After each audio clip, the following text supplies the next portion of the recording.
Thanks for listening to Warrington Scoop podcast. Sign up to the newsletter and get events and feel-good news delivered to your email every Monday and Friday, which goes out to thousands of people. Go to warringtonscoop.co.uk now.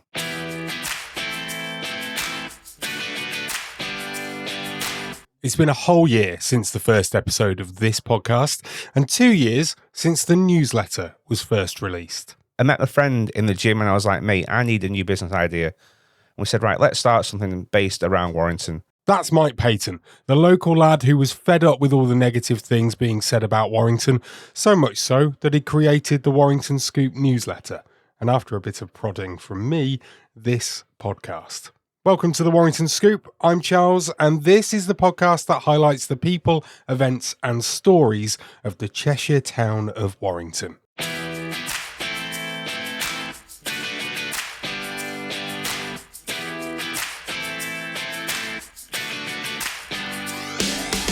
On a rather sunny evening at the beginning of June, I picked Mike up from his house and we both headed over to the Warrington Scoop studio, better known as my office on the second floor of the Outset.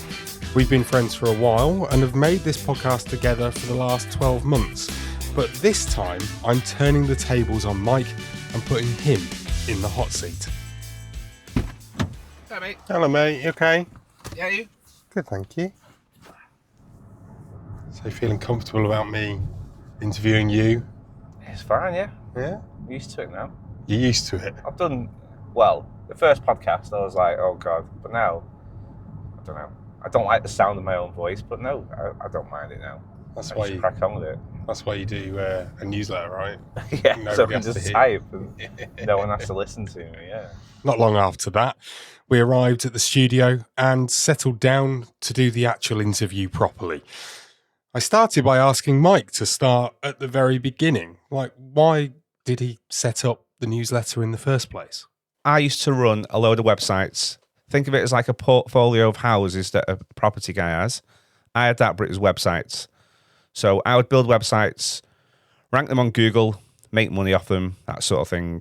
And overnight, Google brought out an algorithm update, which they do all the time behind the scenes. And it was one big, huge update, and it wiped out all my sites overnight. So if you're a property like developer, basically like having your houses burnt down overnight. And Google totally changed the rules so that small publishers like myself just didn't rank anywhere on the top page and rewarded all the big, big brands. So I was like, right, I need to make something that Google can't own or Facebook can't own because they could ban you overnight. I want something that I own. And I remember a few years back, I read about a local newsletter podcast in a Canadian town by a guy called Nathan Barry, I think his name was, who runs a whole newsletter software. So I thought, that's really interesting. I'd always thought about it for a few years. And then I met my friend in the gym and I was like, mate, I need a new business idea. And we said, right, let's start something based around Warrington. We thought about a newsletter and said, yeah, you know what, that sounds good. Let's give it some thought. And this sounds really weird, but so we were downstairs in the gym having a coffee talking about it. And I was like, right, let's go upstairs to the gym. I said, right, I'm going to go on the running machine. He's going to go and do some weights. I said, all right, I'll put a podcast on. And I loaded up the Side Hustle podcast, which I always listen to that has different ideas. And the first one that popped up was local newsletter operator in America makes X amount from his podcast. And I was like, wow, that is so weird that we were just talking about it and it's popped up. I was like, right, I've got to listen to this while I'm on the treadmill. I listened to it and it inspired me. And his newsletter was called Naptown Scoop. So that's where Warrington Scoop, the name, comes from. Nice. So I was going to ask why a newsletter other than, you know, there are lots of other mediums that you could have gone down the road. You could have gone with a blog, for example. Websites is something that you yourself have, you know, got experience with and stuff. And I understand what you were saying about, you know, Google changing their algorithm and then all of a sudden the traffic just stopped with stuff. Was that why you didn't want to do it as like a blog site? Yeah, because you could spend years building it up and it could be amazing. And overnight they could wipe you out. Whereas email has been around since the start of the internet and not that much has changed. Yeah, if you have a spam email, you might go into other inboxes, but email is just there and has not really changed. And everybody's got an email address. Not everybody's got a Facebook account or an Instagram account, and it's just consistent. and you own that list. So I've got it in some software called Beehive, which is just what other local newsletters use, but I could take that list and put it into different software, and I kind of own that list in a way. So I wanted something that nobody could take away from me. So that's why I went with a newsletter. Obviously, I have got social media as well, but they're like extras on top of the newsletter. If I lost those tomorrow, I've still got the newsletter, the core product. Nobody can take that away. Was that something that came later then? You'd set your heart on doing a newsletter, and did you sort of think, well, I'm going to need social media to accompany it and give it like a bit of a companion? Yeah, that's right. So Naptown Scoop, like the big one in America, he's got quite a big social media and following last time I checked, but he said, the core product is a newsletter and that's what he focuses on, but it helps raise brand awareness through the social channels. I meet people and I say I run the Scoop, and they say, oh, I've seen you on Instagram, I've seen you on Facebook, and I do have to try and make sure that the socials don't overtake the newsletter in a weird way, they accompany it. But yeah, it is good to build the whole brand awareness, and again with the podcast as well, so they all go together and all become more of a media company, local media company, and not just a local newsletter. Yeah, it's been 2 years now, or coming up to 2 years since you sent that first email out. Yeah. This is the 1 year anniversary of the podcast. Six times, yeah. It took me a year to wear you down, but in the end, we got there and we got going with it. You've talked about there, like, you came up with the name of the Warrington Scoop, but that actually wasn't the first name that you had for the newsletter, was it? No, so there's other local newsletters out there, mainly in the States, because that's where they're really big right now. And there's one called From Boise, and I was like, that's such a cool name. So I called mine From Warrington. Now, I really liked it, but a friend of mine who's invested in the Scoop, he said, hey, I'll invest in it, but I want you to change the name. And he's half joking around. He said, you've got to call it the Warrington Scoop. And I was like, no, that's what the ones are all called in the States. And he said, but it's so much catchier, and it'll just be called the Scoop. So then I went and asked my mum, who is a newsletter fan, and I said, right, quick fire question, what's the name of my newsletter? And she goes, oh, I think it's called What's Happening in Warrington or What's On in Warrington. And I was like, no, it's called From Warrington. My friend in the pub, I asked him the same question. He didn't quite know the name. And I was like, okay, I think that proves the point. The name Warrington Scoop is catchier. And now people just go, oh, how's the Scoop going? Oh, what have you been up to with the Scoop? So he was right. It's catchier. It's a lot better name. And you get the scoop of the good stuff that's going on around town. So, yeah. Mate, it makes it easier for you to describe what it is. Yeah. You've just done it there in a very small sentence. But yeah, it's also something that sticks much more in the front of people's minds. Yeah. And as much as you, just quickly going back to the social media bit, it took you quite a long time for you to actually put first of all, your voice out there. At first, you were quite like, oh, I don't know if I even want to have my voice on this. You were just putting up things that just had text, and that was enough for you. But then finally you started doing voice, which is where it actually started then taking off with your socials. Yeah, probably, yeah. And then recently you've even you started using LinkedIn a little bit more, and you even put a post out, not just on LinkedIn, but you also put it on Instagram and therefore Facebook, which was you saying, hi, I'm Mike. Yeah. I'm the face. I'm the person behind the Warrington Scoop. You are shaking your head because I know how much you absolutely hate the thought of it's just so awkward. Yeah. But I felt I had to do it because I saw somebody else that runs a newsletter in the UK, and she was like, how, I guess I should say who I am. And I thought, you know what? Hers went down really well. Everyone was really nice, because people can be horrible on Facebook, especially when they comment. So I was like, you know what, I'll do it. And you know what? It went down really well. So even like some people that I went to school with who didn't know that I ran it were like, oh, I didn't know that you ran it. So yeah. And obviously with AI coming in now, I think you have to be more authentic and more yourself, because it's scary what's happening with AI. So I want to try and stay ahead and let people know that no, we're not AI. You said about how people can be quite nasty on social media. Yeah. You've always said that it's meant to be a feel-good, celebrating or showcasing the good that Warrington has to offer. So you make a point in the newsletter of that, even though you might be doing some, local news, it's always no crime, no politics. you're trying to showcase the nice stuff because I'm guessing all we see is negativity. Yeah. So I try and stay neutral to positive, no crime or politics, really. Because there's other papers out there that are obviously proper papers that cover everything. So if people want something as an alternative that's just the feel-good stuff, I wouldn't even say like feel-good, but just not doom and gloom, really, then the Scoop is like the alternative for that, really.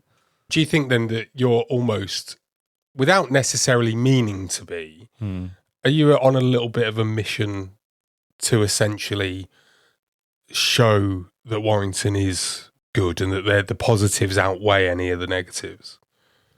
Possibly, but those people that want it, that have read the Scoop for years, they're the kind of people that know, that Warrington isn't that bad at all. All the ones that are really negative, well, they're just not my audience in the end. Yeah. So it's more of a case of you're not looking to try and change anyone's mind. No, I'm not going to change anyone's mind. No, you're just wanting to showcase what is there. I wonder whether over the last 2 years there's either an event or a story or somebody that you've met through doing either the newsletter, the socials, or indeed the podcast that stood out to you. So actually, there's quite a few. Tony Dixon from the Litter Picking Network. I've met him twice and gone to litter picks. And obviously, I've only ever done 2 litter picks, once per year for the spring clean. I promoted it in the Scoop.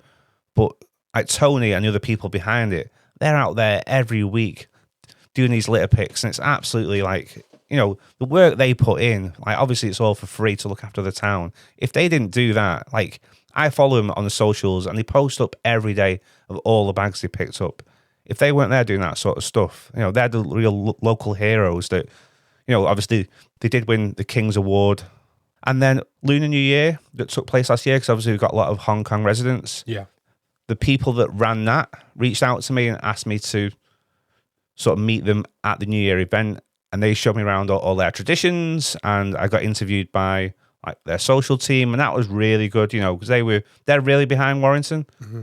And that was a really positive event, really good turnout. I've never seen Times Square as busy for anything ever. You couldn't move.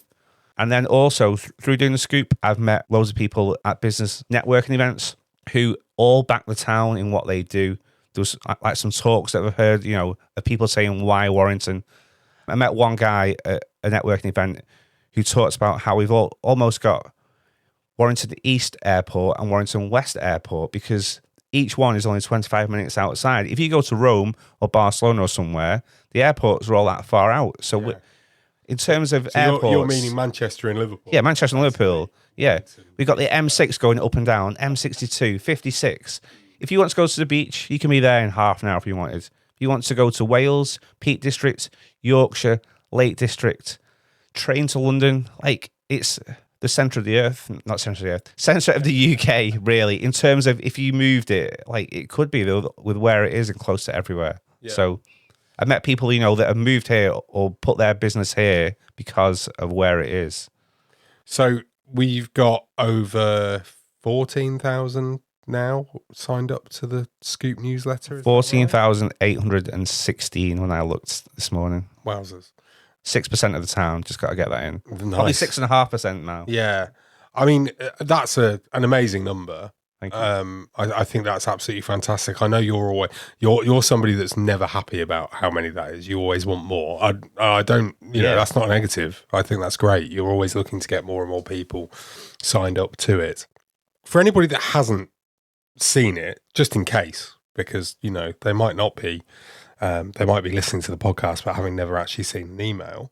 What is it? You've got a Monday and a Friday edition. Yeah. So Mondays is more the what's on guide for the week. So there's always an intro that I try and keep personal, friendly, fun about Warrington. Then we have from the paper section. So I'll pick out 3 positive stories from the 2 local papers. And then the what's on guide on the Monday, usually about 60 things to do. And again, everyone moans, there isn't anything happening in Warrington, but there really is. And I think I only touch the tip of the iceberg in the newsletter. If I had it all day every day, I could make that so much bigger.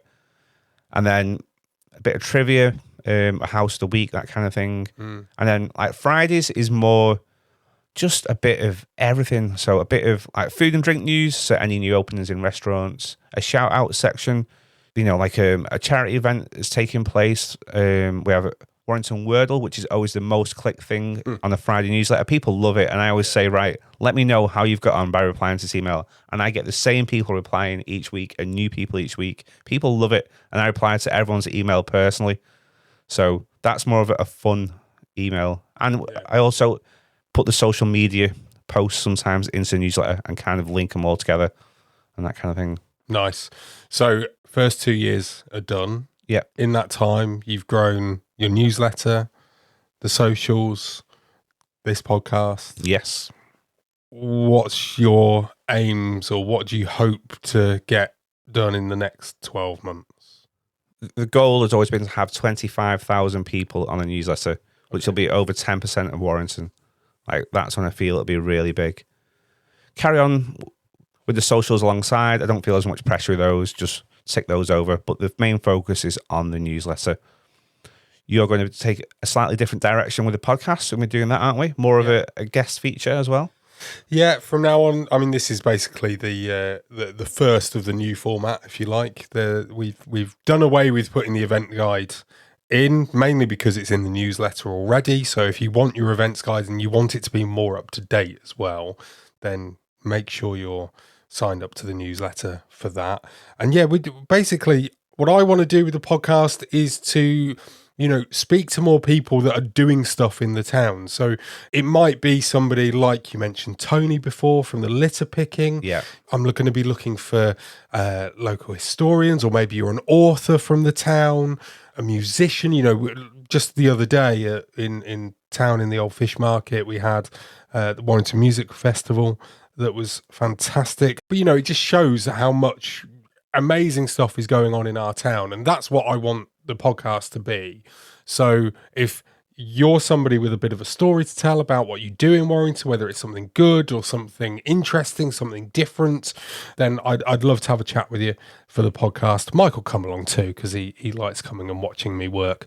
And we'll have a chat and we'll do an episode of the podcast. And if you're a business as well, this is the thing, because it's great that you're doing this, Mike, but at the end of the day, and you've given your reasons for why you're doing it. Yeah. But at the same time, it is something that you need to make a bit of money from in order to keep it going, right? It's true, yeah. So we have got sponsors on board and some new ones about to sign up, but we're always after new sponsors. You basically sponsor one newsletter. Most people take out 3 months or 6 months, so you get one per month. And that goes out, obviously, to 14,800 people in one go. We can tell you how many people read it, how many people reopened the email, the clicks, anything like that. All the data's there. So you can see if your ad works. You could also see if your ad didn't work. We've got all the data there for you, all Warrington locals. We've had some great success stories as well of people that are already advertising. Some have already renewed. But again, we're always after new companies to advertise in the Scoop. Fantastic. And yeah, if you're also on top of that, you want to sponsor the podcast, then be my guest, get in touch. Mike, it's been I love talking to you. You're a mate as much as anything. This has always been a pleasure doing this sort of thing. But yeah, thanks for having a chat with me and filling everybody in on exactly who you are and what you do. Thanks for inviting me on the podcast. Thanks for listening to the Warrington Scoop. If you've enjoyed this episode, share it with someone who really, really wants to know what's going on in and around the town that they live in. If you'd like to have your business or organisation appear on the podcast, then send an email to me, podcast@warringtonscoop.co.uk. We'll be back next month with a brand new episode of the Warrington Scoop podcast.